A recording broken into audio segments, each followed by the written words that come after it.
If you need any Xbox or PlayStation codes or anything gaming related, check the referral links down in the description. They'll take you to g2a.com. They already have a discount on most of their goods already, and with the code CHES at checkout, you can get yourself an extra 3% off as well.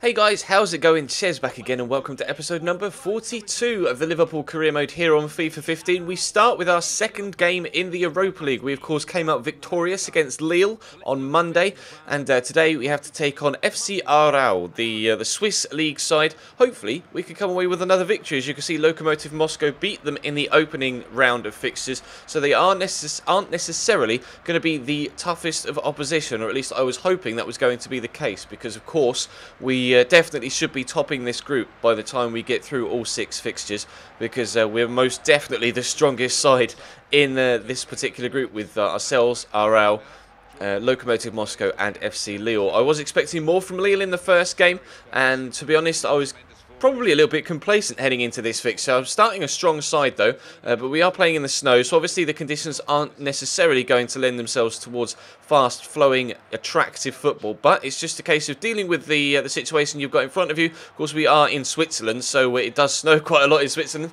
As of course, I'm not sure where Aarau are based in Switzerland, but obviously there are the Alps, or a part of the Alps mountain range is in Switzerland, so I'm not too sure what the situation is with where Aarau are in Switzerland, but obviously it might be key to accept that it's probably going to snow in most games in that particular area at this time of year. But as you can see, we're 1-0 up already, and we came close to a second there through Douglas Costa hitting the post. Really unfortunate there. Emre Can's going to try a great strike, but a good save from their goalkeeper keeps it out. But Coutinho keeps the ball alive, squares it up. Henderson misses that initial header, but the ball is still in our possession. We're still keeping the pressure on.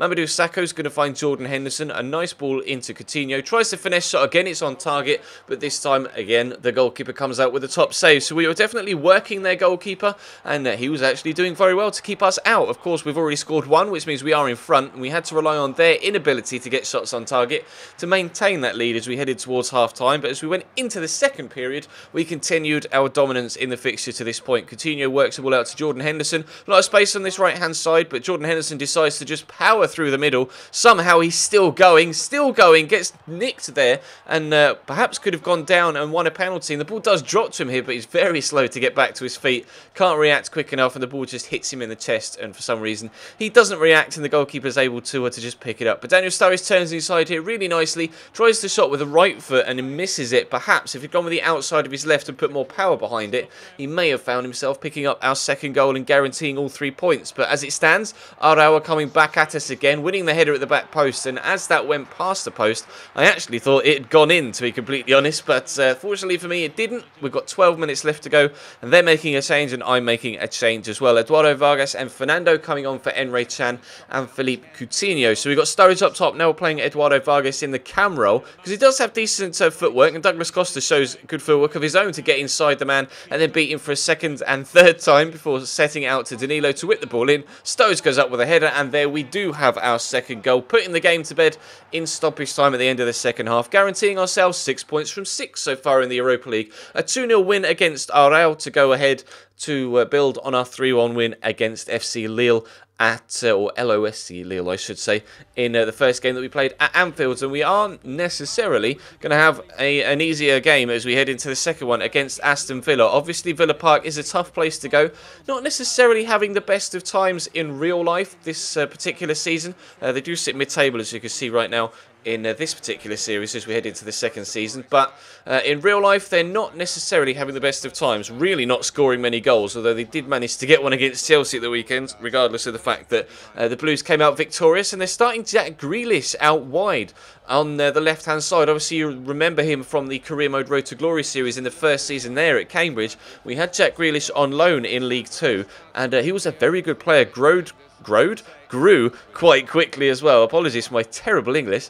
Grew quite quickly as well, and obviously into the second season here, he may even be a higher rating than he was for us at the end of that first season in the RTG. So we know he's definitely going to be a threat. Obviously, Gabby Agbonlahor's pace is going to be a threat on the attack as well. But as you can see, we continue continued our dominant theme so far in this episode.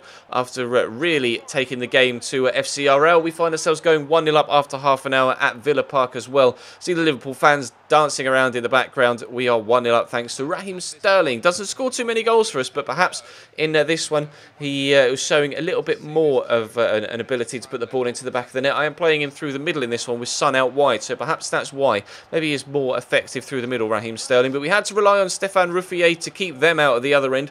5 minutes before half-time was actually Jack Grealish who had that shot, and it was well saved to tip over the top. And then into the second half we go, continuing to stay on top. Gundogan goes on a really good run here and then powers the shot towards goal, but Shay Given makes a good, not first save, but second save as well. An excellent double save from the veteran goalkeeper, and unfortunately we aren't able to build on our lead. Then Villa came up the other end. Orellana here trying to do something down the left-hand side. Lovely ball inside to Bangura. Stands it up to Carlos Sanchez. Bit of space for Darren Bent. Gorgeous back heel. Top save by Stefan Ruffier, and then Luis Alberto puts it wide. He, of course, was sold to Aston Villa by ourselves in the start of this season at the summer transfer window, so he'll be gutted he wasn't able to score against his former club there. But Cedric's in the box, and then something goes on off the ball. You can see the referee's pointing to the spot. I had no idea what was going on there with Rudiger. I didn't even attempt to make a challenge. I just switched player to him, but you'll see from the replay it's just a tangle of legs. He and Darren Bent, I switched player to him about now, and you'll see the change in direction, and it was the change in direction that meant that he clipped Bent's ankles. Darren Bent went down. Penalty given. Luis Alberto puts it into the top of the corner. Despite the fact that Ruffier went the right way, it was too high for him. And he scores against his former club very late on in the 89th minute and gives them a draw. An undeserved draw at home against Liverpool. We really should have won that game, and I was exceedingly disappointed that we didn't, and especially to have not won it in the manner in which their equaliser came about, because I didn't make a challenge there. It was an unfortunate clash of legs, and I think in real life that wouldn't have been given, because there clearly was no intention to bring the man down, and he wasn't even involved in the play either. But we got an even bigger game as the third and final one. We're at home this time. It's third versus fourth, both level on points. It's only our goal difference this season sit atop Arsenal in the league table right now. Starting again, a stronger lineup with Gundogan and Henderson in the middle, Coutinho through the middle this time with Sterling out wide, and Hesse on the right hand side, as opposed to Douglas Costa, who's having a little bit of a rest in today's game. Although Matthias Perrin was starting in goal fast, they had Wojciech Szczesny in there with Espina on the bench this time. Danny Welbeck through the middle with Theo Walcott, Santi Cazorla and Thomas Rosicky through the middle. And obviously we were going to be up against a really tough test here. Arsenal sometimes don't play very well against me, and other times play extremely well against me, and they're very, very hard to play against. You can see so much space in behind for Theo Walcott to run into there, and he really should have done better with that. If this was going to be a very hard-fought game in the midfield, there weren't going to be many chances. It was going to be a case of whoever took their chances was going to win the game, and as you can see, we're inside with Daniel Sturridge now. Didn't really have many options there, so I decided to take the shot. Turns out that was a terrible decision, because it was a comfortable save by Wojciech Szczesny. But Theo Walcott dances around me on the outside, with the initial header at the back post through Jordan Henderson, but Kieran Gibbs is there to recover the ball, takes it past the Englishman, and then dances inside, plays the ball into Aaron Ramsey, around the corner to Thomas Rosicky, and how that ball has gotten in at the near post, I do not know. I was extremely disappointed with Matthias Perrin there to be beaten in such fashion. Oh, it's terrible goalkeeping, it really is. And the defender really wasn't the best of challenges there either from Mamadou Sakho. So we're 1-0 down, unfortunately, as we head into stoppage time at the end of the first half. Sturridge tries a cheeky finesse, so he gets knocked after the ball has gone. I was kind of hoping for a free kick there, to be completely honest, but nothing was given. We head into the second half, and like I say, it was a tough midfield battle, really, really hard fought, and actually in the second half there were barely any chances whatsoever. That was the best of them from Arsenal, but that was the only one to come in the entire second period. They defended the same way that they did against Manchester City in real life up at the Etihad.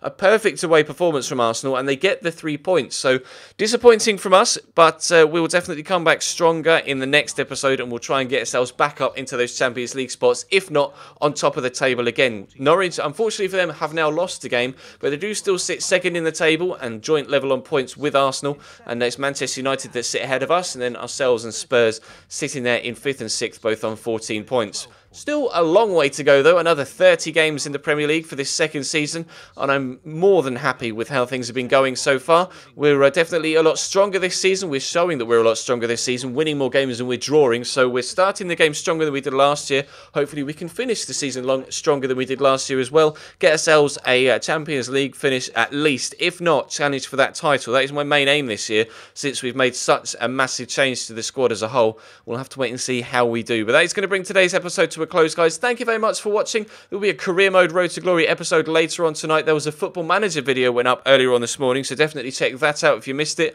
or anything else on the channel page that you may have missed over the past few days. Of course, there was my player last night as well, and I will be streaming later on tonight also, whether it be Football Manager or FIFA 15. I haven't as of yet decided, but of course I will be letting you know on Twitter what that will be. So follow the Twitter, my Twitter profile with the link in the description, and follow the Twitch channel as well on the links down below, and you make sure that you don't miss out on any future streams. But that is it for now. Thank you very much for watching, guys, and I'll see you next time.